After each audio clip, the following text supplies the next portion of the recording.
our souls, who we are in this human body, we are wired for expansion. We're wired for creativity. Welcome to Tried and True with a Dash of Woo, where we're all about mixing tried and true strategies that actually work with the magic of manifestation and the science of programming your unconscious mind so that you walk away feeling integrated, inspired, and aligned. I'm Renee Bowen, certified life and business coach, professional photographer, middle-aged wife, and mom to now 3 grown kids. I've built 2 multiple 6-figure businesses with 0 business training by digging in, learning the methods, and now I'm here to pass them all on to you. From photography and business strategies to energy healing, human design, and the basics of manifestation, we cover it all here. I'm here to help you embrace your multi-passionate brains and lean into the fastest and most efficient ways to reach your goals, whatever they may be. Whether you're a seasoned pro or just starting out, or maybe you're just here for the woo-woo, let's dive in and explore all the exciting ways to take your life, business, and self-improvement to the next level. Thanks for joining me, and get ready to be inspired.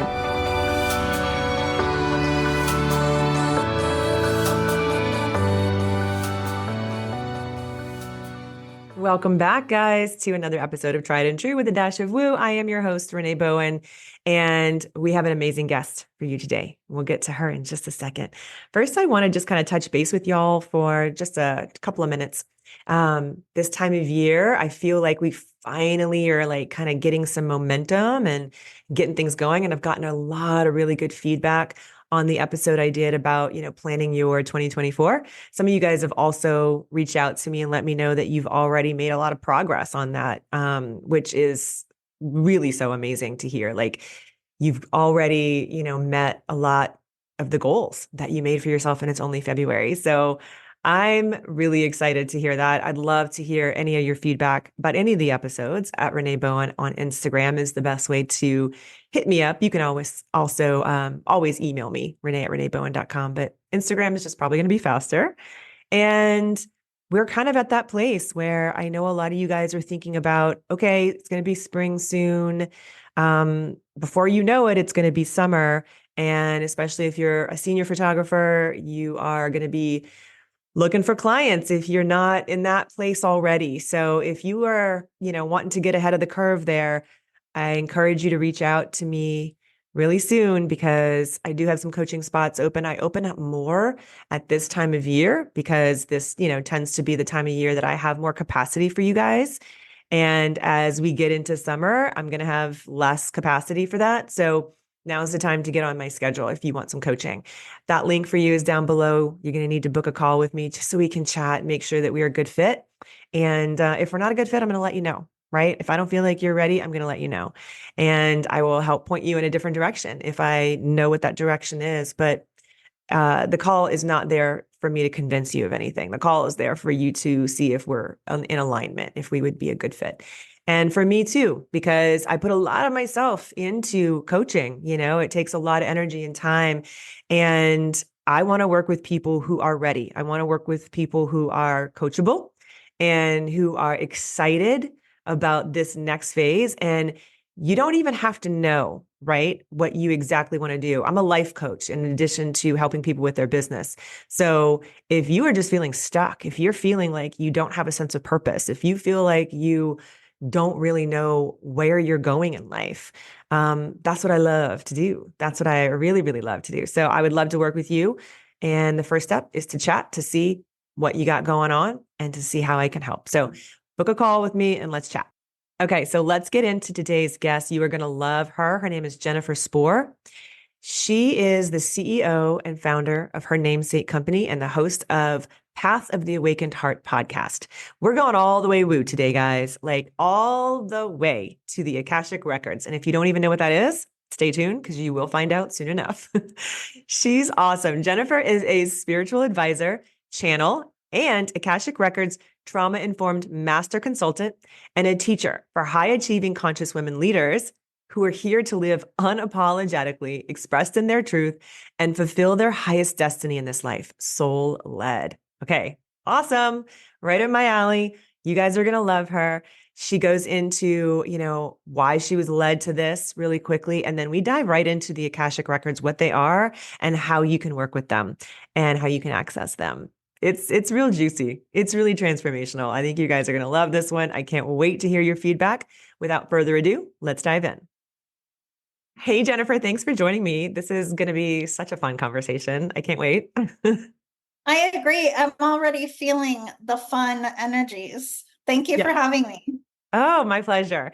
So we are going to jump into all things Akashic Records. But first, I'm going to have you kind of like explain what that is. But first, I also want to talk about like your journey to what you actually are doing right now, because you were kind of in one space and then, kind of found your way to this whole other sort of calling, right? And so what kind of brought you to what you do, right? What was it that was the conduit for you?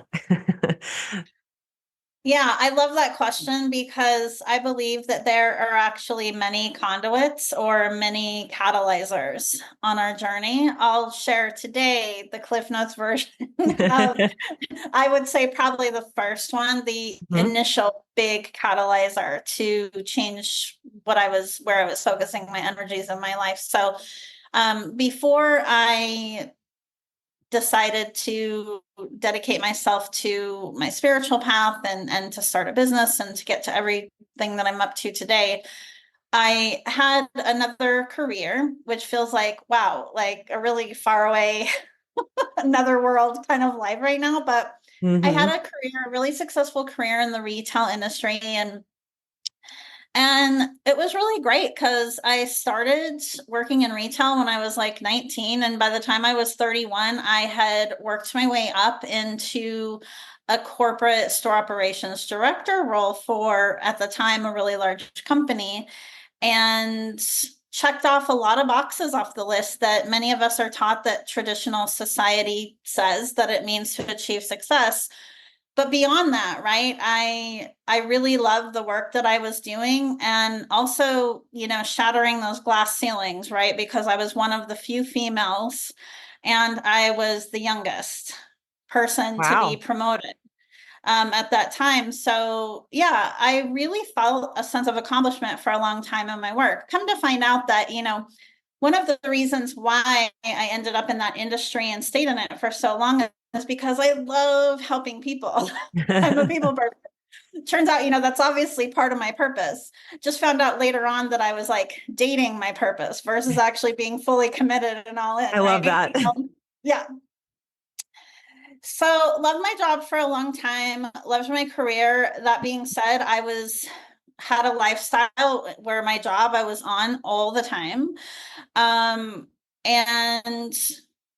really what happened is I ran out of boxes to check off the list. Like I ran out of promotions, I ran out of like new things to learn, and I didn't feel like I was making a big difference anymore in my work. And that's really where I like to say the fog started to lift.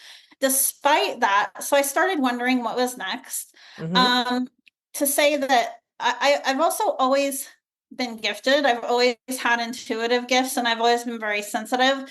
I just wasn't utilizing them to their Yeah. greatest extent.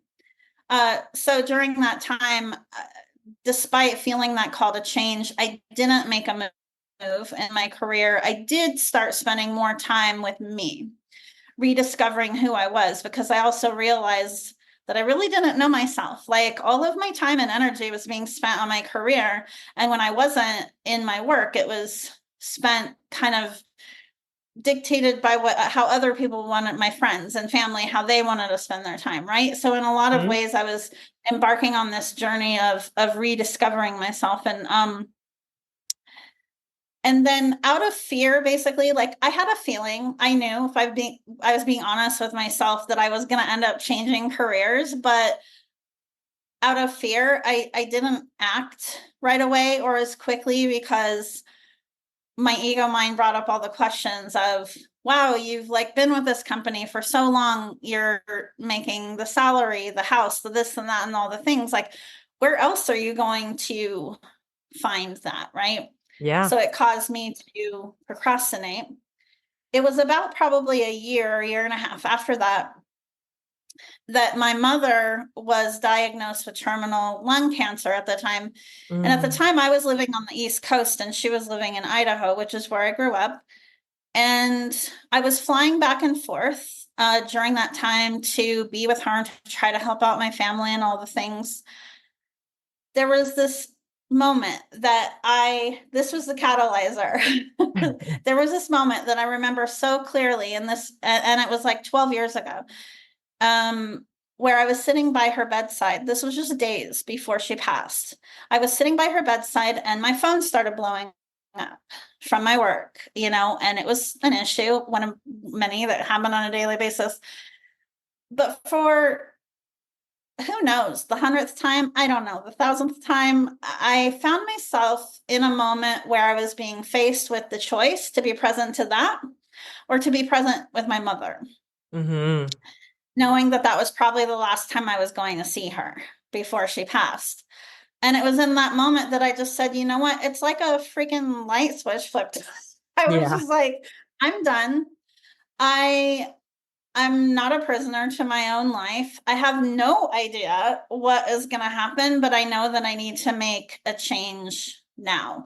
And so when I got home from that trip, my mom died. Shortly after that, I started having conversations in my work. And what ultimately ended up happening is that I voluntarily stepped down from my career because at the time, remote work wasn't really a culture, it wasn't Right. really a thing.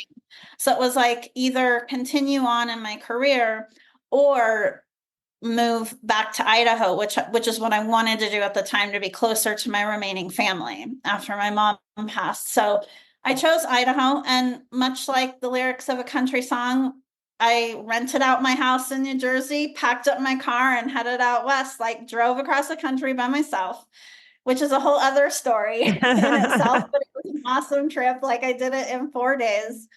And it was so once I got back out here, I continued consulting for a while. And just to say that it was really the journey of transition.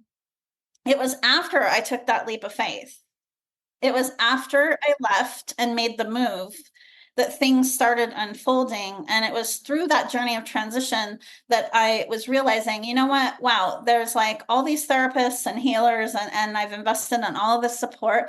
What I was hard pressed to find at the time, though, was someone who could relate to the awakening that I was having, but also someone who could support me in integrating into my physical reality who I was becoming.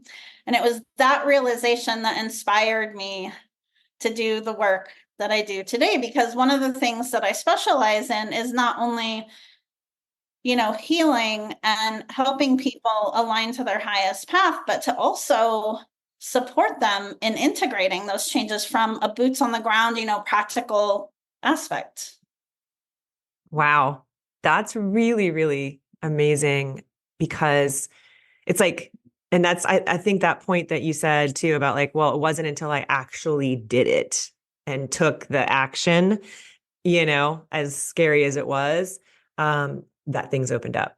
Right. So I Yeah. think that is really interesting because I feel like a lot of people, I see this a lot. I hear this a lot, especially from photographers or creatives who have a 9 to 5, but they're not like their heart is not in it. Their soul is not in it. They just feel like it's draining everything out of them, but they're so afraid to leave because of the security and all of those things that you were mentioning, right? Those 3D things. And, like you said, like those unconscious programming, that belief system that we shouldn't, right? We shouldn't be doing that. And it's sucking the life out of them. And I feel like they think that they're going to wake up one day and have a light switch go off and say, oh, today's the day, or now's the right time. But that's really not the case, right? Like it's never really going to be the case unless you like reframe that, right? You kind of have to like take the step and know that you're being in trust, like follow that joy. As scary as it is, that's usually when things open up for people. And you probably see that. You work with a lot of women, especially, right? In what you Mhm. do. So you probably see a lot of that as well, right? Of like, leap and the net will appear sort of like there's a reason why they It's say true that. though. Yeah, I mean, it's true. There's so much inversion in our society and what we've taught to be that is truth, right? Our souls, who we are in this human body, we are wired for expansion. We're wired for creativity.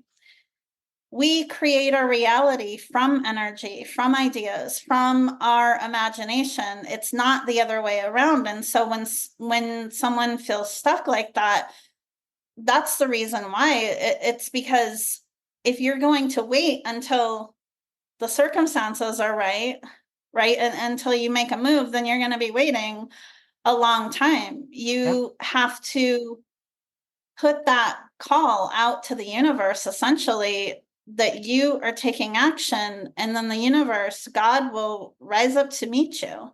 And Yeah. I can't even tell you how many synchronicities there were in that move that I made, because I ended up reconnecting with someone that I dated in high school and got married as Oh, a wow. result of that move. Like, yeah, after all of that, I got married for the first time at 44. Believe it or not, I'm almost 50. Oh, wow. I'll be 50 in a couple months. But after I moved out here, relationship was the last thing on my Yeah. mind. I'd never been married, but it was all very synchronistic how it unfolded.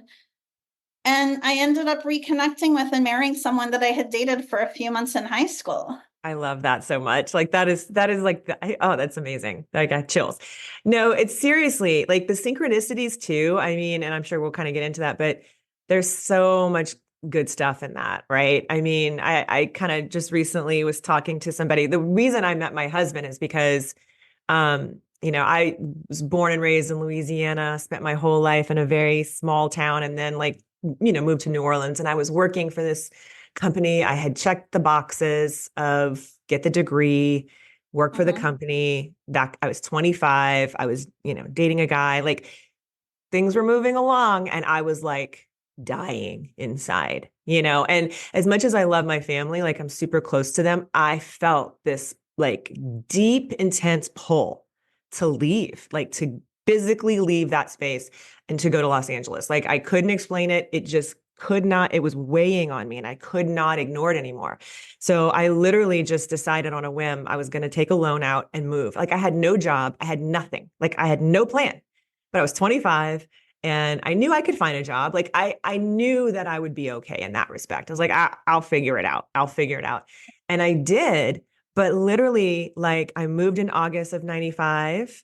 And, by November, I had met my husband. That was never on my radar. Like I didn't come out here to meet my husband. Like that was not what I was coming out here for. Right? I was coming out here because I felt called, right? But the weird things that happened leading up to that, like the job I ended up getting was working in this restaurant where I met his ex-girlfriend 2 months before I met him. Like she was one of the first people I met in Los Angeles. Big town, big city, right? And I ended up meeting this girl who we like totally hit it off. Like we were both Virgos, we were totally into astrology. It was like we were basically becoming friends. And then I ended up meeting him in a bar 2 months later. And then we figure out that I had already met his, like we were dancing around it. It was just like all of these like very interesting things, right? So I feel like the signs are there, there's no coincidences, but a lot of people just don't pay attention to them. So I want to dive into what you do and specifically with the Akashic Records, because this is something that I know a lot of my listeners are probably not going to really know a lot about. So we'll definitely give them a little training on what that is. I'll have you explain that. And then I want to kind of talk about how we can use those, how we can use that and how we can access that through people, through you, like what it is you do, and kind of walk us through that a little bit. So let's start with like what they are and how you sort of found your way to this space. Yeah. So to preface that, to say at a high level, my mission and purpose here, the work that I do, is really supporting other women to remember the truth of who they are, their purpose, their mission, what they're here to do, and who they're here to be. That's really what I do. And that's why um, I love the Akashic Records. I work in the Akashic Records a lot with my clients, and I also teach the Akashic Records because everybody has their own Akashic Records. So for those who aren't familiar, the Akashic Records are essentially the storehouse of information for your soul. So to put it very simply, it would be like a library for your soul, right? So your soul has all of these different lifetimes, all of these different beliefs and experiences, past, present, and future. It's all in your Akashic Records. So you can retrieve any answer, any guidance, clarity, information, healing, any shifts that you want to make can happen in your Akashic Records. And so what's the difference between working in your Akashic Records versus having a reading with someone or Right. whatever, right? It's that when you open your Akashic Records, you're directly connecting with your soul. Right. It's at a much higher dimensional frequency than if you were just inquiring, on your own, or saying having a typical reading or healing Hmm. session, right?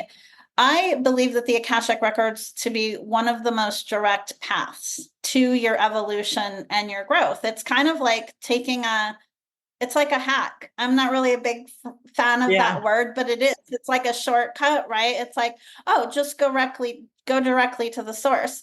Something else that's very heavily programmed in our society, right, is that our journey to remembering that we're already whole, right? Our journey to Yeah. remembering who we really are has to be long, it has to be hard, and we have to struggle. That's not true. Yep. If you're truly ready to make a shift, it can happen right away. Like I was doing a session, one client comes to mind where we were in one single session together. And she said, after about 25 minutes, she said, I think you just changed my life in 25 minutes. I was like, yeah, because when you're ready, when you're truly ready to make that shift Hmm. and intentional about it, then it can happen. And working in your records allows you to access, information and essentially get to the root cause of whatever distortion you're experiencing very quickly. Hmm. So that's essentially what working with the Akashic Records is.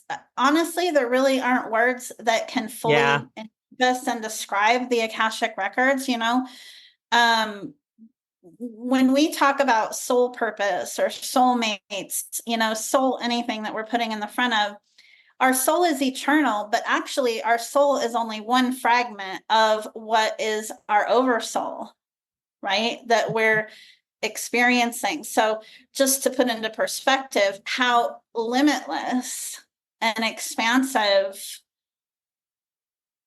this field is, and that each and every one of us has access to that. It's very empowering. I love that. Yeah. I mean, it's so big, right? And then when you take Yeah. into account that everything is all happening at the same time, right? Like, so Yes. all of these multiple timelines. And so that's one of the questions that comes to my mind. Okay. So first of all, um, how did you find out that you could that you had access to this information? Do you believe that everyone has access to it and we just don't know how to tap into it? Like, are you able to where you said you've always been intuitive? Like, what were like the little signs and signals that told you like, oh, this is what I'm being led to do? Does that make sense? Yeah. So everybody has access. Everyone Okay. can access their Akashic Records. In my experience, which includes my personal experience and that of a lot of the clients that I teach the records to, the Akashic Records typically call to us. The Akashic Records come into our awareness. We're curious about them. So we start asking questions, we inquire. So even the conversation you and I are having, everyone that listens to this conversation, right? It's not random. It's Yeah. all synchronicity. So and I'm getting chills as I say this too, the Akashic Records call to us and tend to drop us little breadcrumbs, right? So you're, curious about them. You start spending more and more time reading about them. So for me, they came into my awareness through a tarot deck, an Akashic Records tarot deck. And at the time, I bought this deck of cards because I loved how detailed the content and the visuals were on the cards, right? So that was my very first sign. Then after I was using those cards, I was like, you know what? I want to start just kind of playing around, accessing my records. So there are tons of free meditative journeys on YouTube to access your Akashic records, right? So anybody could go on YouTube today and pull up Access Akashic Records and choose whatever meditative journey they feel drawn to. So if you want to do that as a first step, absolutely do that. So for me, I was self-taught. I followed that curiosity and where I was being guided and kept going deeper and deeper. And then I wanted to go even deeper. So I joined a mastery program that was being facilitated by another person at the time. And it essentially, the time that I dedicated to studying that just opened more and more gateways to soul gifts that I was remembering that I Mm, had, advanced healing technologies and all kinds of things that I didn't have an awareness of mm-hmm. before, that I discovered through accessing my Akashic records. So what I would say to someone who's interested in this, in pursuing this, is definitely as a first step, look up a free meditation on YouTube and start to experiment with that. The difference is, and where there's value in investing, if you really want to learn a lot how to access them, and where there's value in investing in a teacher, is that you'll learn a lot more from a teacher about how to intentionally navigate them. So how to Right. ask questions that give you more information, learn different healing techniques, right? So there's just so much that you can learn from working with a teacher as well. But it really is truly, truly limitless. It really is a gateway to higher levels of consciousness and just knowing you at a deeper level. That's so cool. Yeah, Yeah. I'm definitely gonna dive in.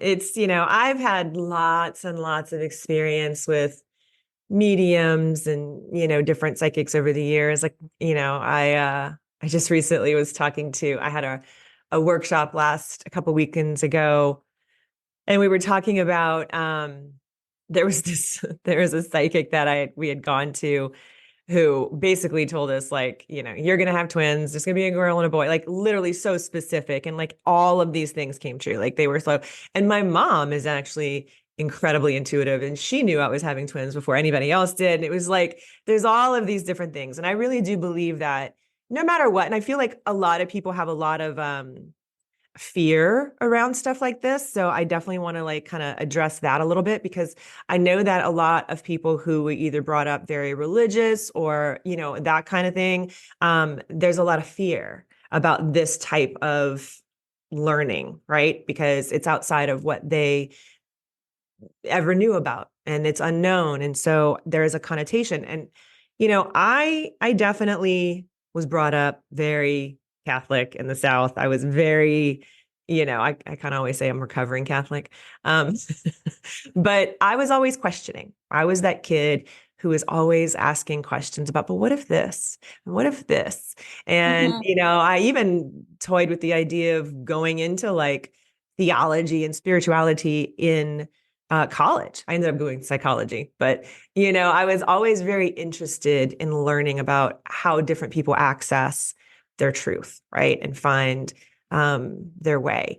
And so, do you feel like that is a barrier to a lot of people? And if so, like, what are some of the things that you could say that would maybe ease people's minds a little bit about that, or help them see that if you're, like you said before, like one step leads to the next, right? So like if you're interested in this and if you find it interesting, that's probably a sign that, maybe look into that and lean I in. love this question because this is a topic I love to talk about. And because this wasn't really the question, I don't want to get too deep into it, but to say that the answer is yes. If you're feeling guided to something, it's not maybe a sign, it's definitely a sign, and to absolutely follow that. And we're going into territory of discerning between the ego versus your soul's guidance, right? Yeah. So the easiest way to tell the difference between the two is that your ego is always where the fear-based thoughts and questions are going to come from, and it's going to be very like loud and obnoxious and chit-chatty, like just kind of coming at you, like yelling at you to get your attention. But your soul's guidance, your intuitive voice, is always going to be neutral, or it's going to feel loving, and it's always going to point you in the direction of expansion, which is who you are as a divine creator being. So this is why when you feel that guidance, that little nudge, it's so important to follow that, because it is your soul speaking to you. I think fear comes from religious constructs. It comes from some religions, some religious programming. It Right. also comes from societal programming, Hmm. because some just like with every occupation, right? There are some good apples and some apples of not totally pure intention. And so if someone's had a bad experience with a psychic, or with having that kind of experience, and they feel like they've been taken advantage of, then that can put a bad taste in their mouth. And so there's some of that out there, and that's all from old paradigm patriarchal kind of you Yes. know, Yeah. uh, witch hunt sort of Yeah. stuff, right? Which is all, by the way, fear-based. And again, we keep going back to that, right? The fear-based. That's the easiest way to note the difference. In the Bible, I don't know like the verses exactly, but in the Bible, the Akashic Records are referred to as the book of life. Oh, interesting. Yeah. So another reason why I love working in the Akashic Records and teaching people how to do it is because you're establishing that direct line. It's like picking up and making a telephone call to your soul, right? There is no subjectivity in your records. There is no fear. There's only love. Yep. There's only love, and there's only truth. Yeah. Yeah. I love that. I think that a really good friend of mine she's a medium, and her whole life, and she basically tried to bury that for a very, very long time because of a lot of different, like a lot of people do.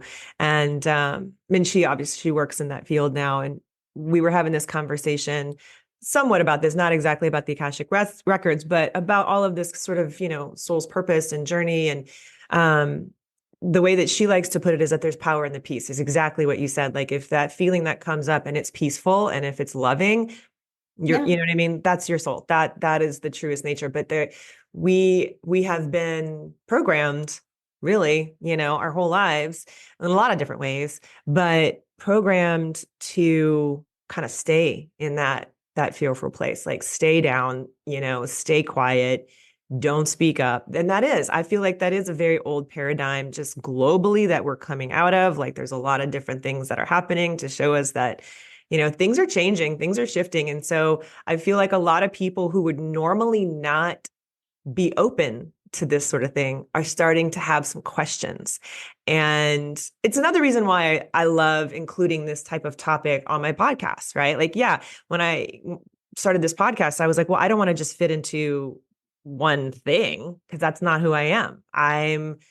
I've got a lot of interests. Yeah, I love talking about business strategy, but give me all the woo-woo stuff. Like I love it. It is what has always lit me up. I was always that girl like in college back in the 90s with a big old book of astrology at parties, like looking at everybody's astrology and all that kind of stuff. So it's always been something that I have been drawn to. And I really believe that when we tune in and we trust and we follow the peace, we're going to be led. We're going to be shown. We got to have that trust, you know what I mean? And that's what's so hard for so many people, is trusting that the next step is going to emerge as they move through. And so walk me through a little bit about, like, if, okay, just for example, for people to listen, if we were going to work together, what would that look like? Right. Like, so do you, obviously you probably do a lot of your sessions over Zoom. Like, do you go, like, is it a meditation that we would go into? Like, what kind of process do you do to access someone's Akashic records? And what kind of information is there?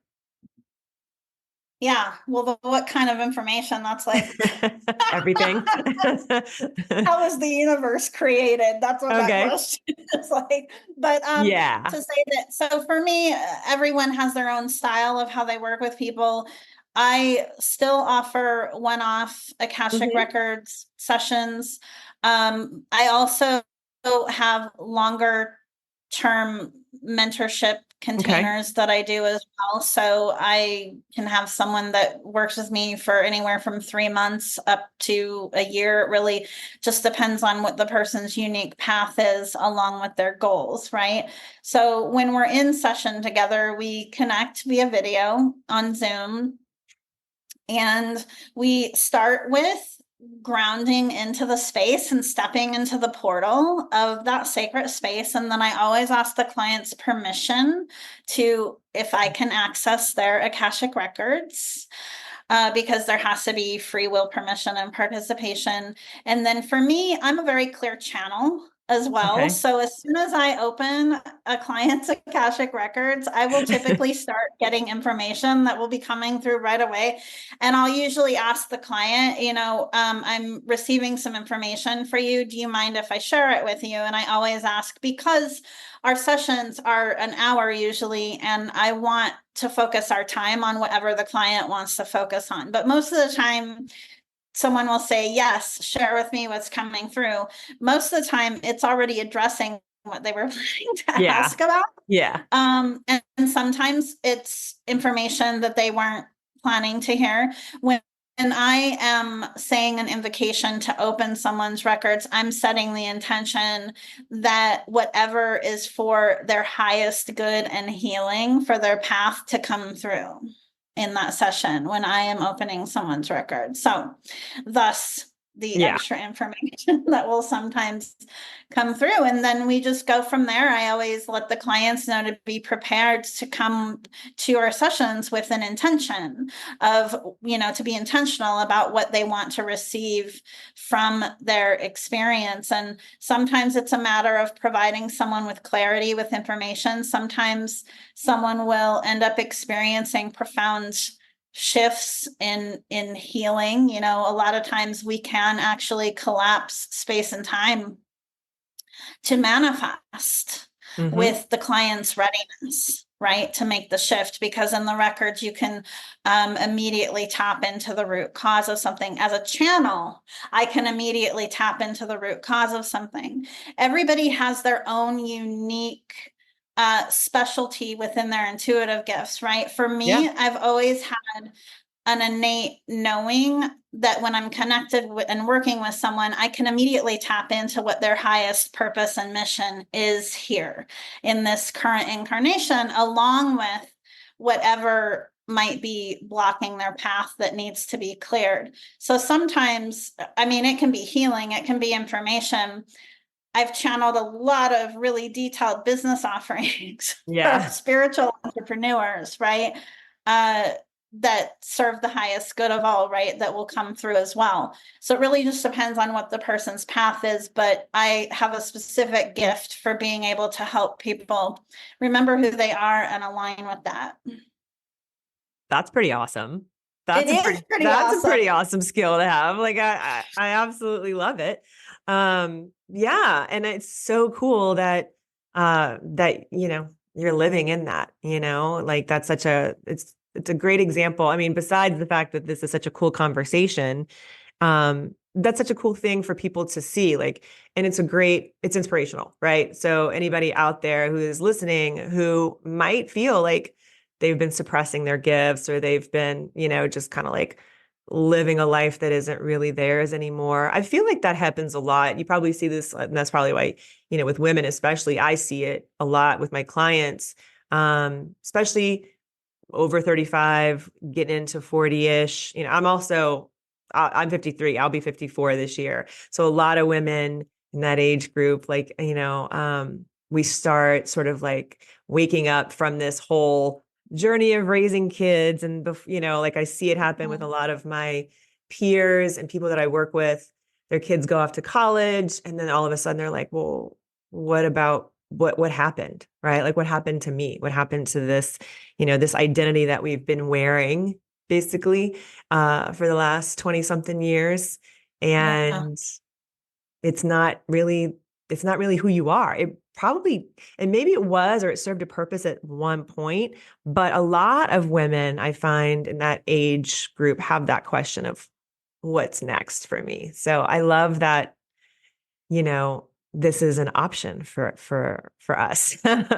There's so many different ways to remember who the hell you are. And like you said, the Akashic Records are like, it's like a main line. It's like, open up the vein, let's go right in. It is. I mean, I've studied Reiki and light Same, body yeah. work, and I've studied a lot of Yeah. different modalities. And the Akashic Records is also really, it's not even a modality because it's an aspect of who you are. And it's just a matter of tapping in to a resource that is already there for you. Something sort of on topic, but off topic, that I'm feeling really intuitively guided to bring forward in this now moment, Yeah. as we're talking about people feeling like what's next for me and stepping more into their gifts, is that we can resist a lot to identity, to letting go of old identity, right? To move into new for fear that we're losing something. Just know that if you're in that space, right, and feeling called to make those changes, rather than fear them, to choose to embrace them, because you're not losing anything by stepping into that new identity. And with relationships specifically, because that's a concern for a lot of people as well who are going through big changes like this, is to understand that a relationship may not necessarily die with the transition that you're moving through, but the form of that relationship.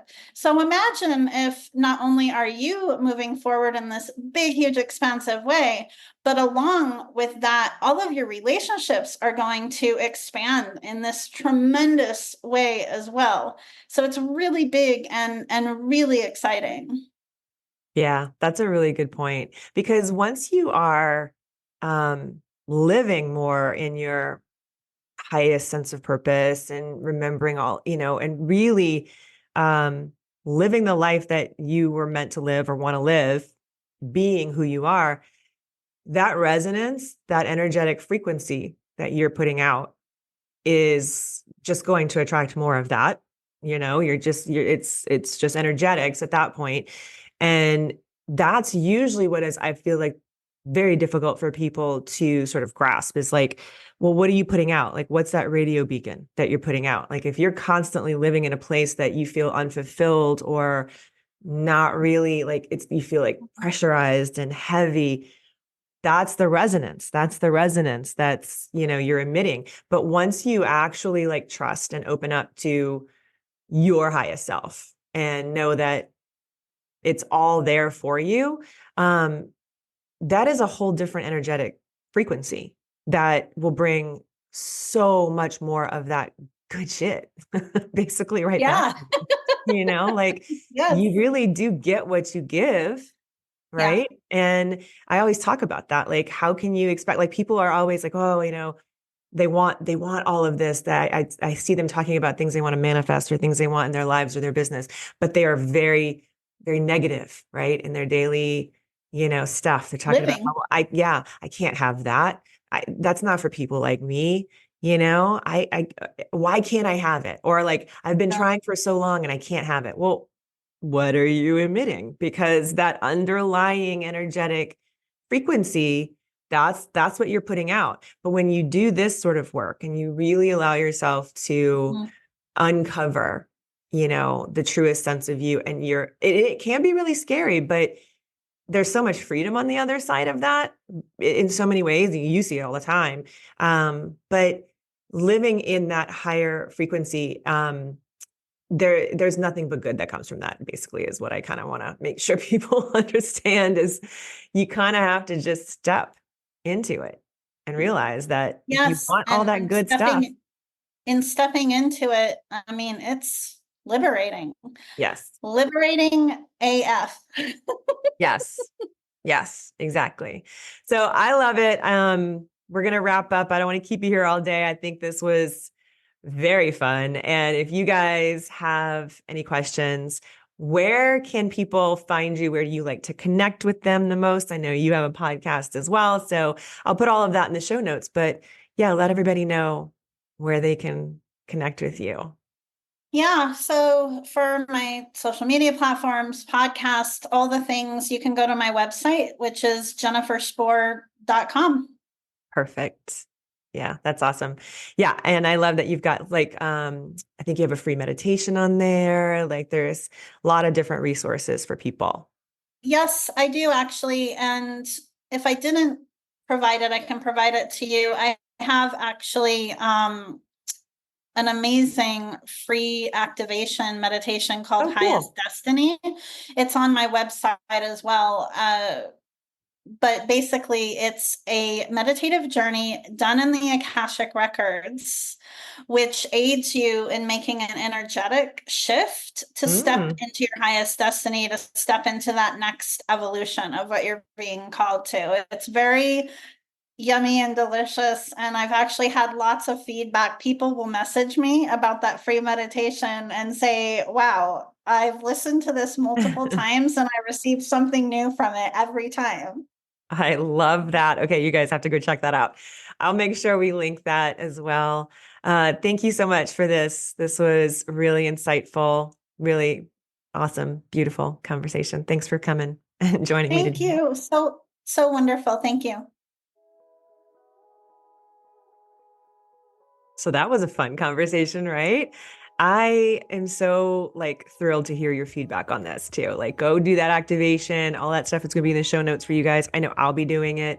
I do think that this was a very timely episode for me as well. So I'd love to chat with you guys more about that in the DMs. Hit me up on Instagram at Renee Bowen and let me know, kind of what this brought up for you. I believe in synchronicities. I believe in no coincidences. And I've just had way too many of that in my life.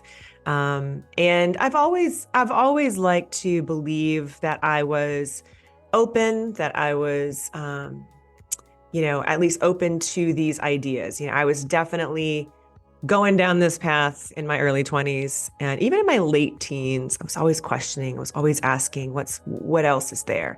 And I think that that's because my higher self was remembering where I probably was in a past life, what I was doing in a past life. I do believe that, being led to be a massage therapist and getting a degree in psychology and later becoming a life coach and even being a photographer.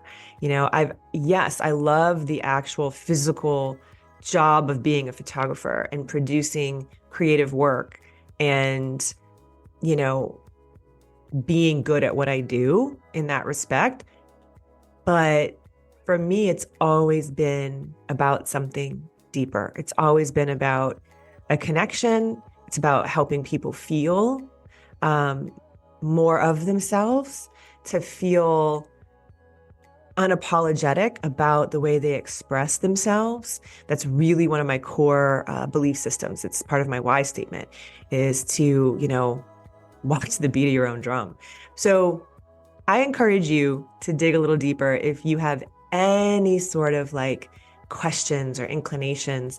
I think that's a sign that, maybe lean into that and see where it takes you. There's power in the peace. Remember, if you're feeling peaceful and love, you're on the right track, and your journey is yours, nobody else's. So if you're going to walk away with anything today, I hope you hear that if you are feeling stuck or uninspired or feeling the pressure of living a life that you feel like it's really not your own anymore, this could be an invitation for you to really open up to the possibility of what else is there for you, because your soul knows.